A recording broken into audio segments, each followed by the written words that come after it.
it's 4 a.m. And the big test is in 8 hours, followed by a piano recital. You've been studying and playing for days, but you still don't feel ready for either. So what can you do? Well, you can drink another cup of coffee and spend the next few hours cramming and practicing. But believe it or not, you might be better off closing the books, putting away the music, and going to sleep. Sleep occupies nearly a third of our lives, but many of us give surprisingly little attention and care to it. This neglect is often the result of a major misunderstanding. Sleep isn't lost time, or just a way to rest when all our important work is done. Instead, it's a critical function, during which your body balances and regulates its vital systems, affecting respiration and regulating everything from circulation to growth and immune response. That's great, but you can worry about all those things after this test, right? Well, not so fast. It turns out that sleep is also crucial for your brain, with a fifth of your body's circulatory blood being channeled to it as you drift off. And what goes on in your brain while you sleep is an intensely active period of restructuring that's crucial for how our memory works. At first glance, our ability to remember things doesn't seem very impressive at all. 19th century psychologist Hermann Ebbinghaus demonstrated that we normally forget 40% of new material within the first 20 minutes, a phenomenon known as the forgetting curve. But this loss can be prevented through memory consolidation, the process by which information is moved from our fleeting short-term memory to our more durable long-term memory. This consolidation occurs with the help of a major part of the brain, known as the hippocampus.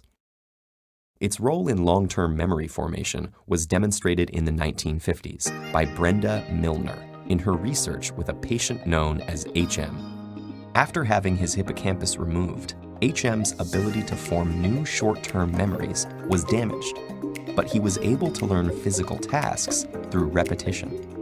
Due to the removal of his hippocampus, HM's ability to form long-term memories was also damaged.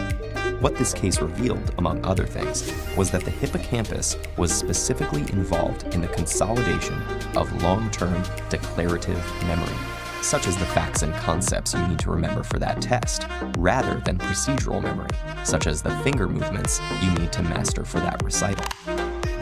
Milner's findings, along with work by Eric Kandel in the 90s, have given us our current model of how this consolidation process works. Sensory data is initially transcribed and temporarily recorded in the neurons as short-term memory. From there, it travels to the hippocampus, which strengthens and enhances the neurons in that cortical area. Thanks to the phenomenon of neuroplasticity, new synaptic buds are formed, allowing new connections between neurons and strengthening the neural network where the information will be returned as long-term memory. So why do we remember some things and not others? Well, there are a few ways to influence the extent and effectiveness of memory retention. For example, memories that are formed in times of heightened feeling or even stress will be better recorded due to the hippocampus's link with emotion. But one of the major factors contributing to memory consolidation is, you guessed it, a good night's sleep. Sleep is composed of 4 stages, the deepest of which are known as slow-wave sleep and rapid eye movement. EEG machines monitoring people during these stages have shown electrical impulses moving between the brainstem, hippocampus, thalamus, and cortex, which serve as relay stations of memory formation. And the different stages of sleep have been shown to help consolidate different types of memories. During the non-REM, slow-wave sleep, declarative memory is encoded into a temporary store in the anterior part of the hippocampus.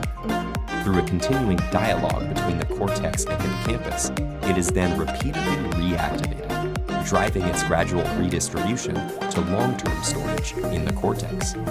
REM sleep, on the other hand, with its similarity to waking brain activity, is associated with the consolidation of procedural memory. So based on the studies, going to sleep 3 hours after memorizing your formulas and 1 hour after practicing your scales would be the most ideal.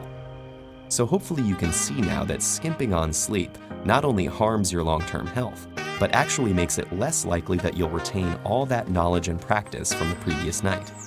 All of which just goes to affirm the wisdom of the phrase, sleep on it. When you think about all the internal restructuring and forming of new connections that occurs while you slumber, you could even say that proper sleep will have you waking up every morning with a new and improved brain, ready to face the challenges ahead.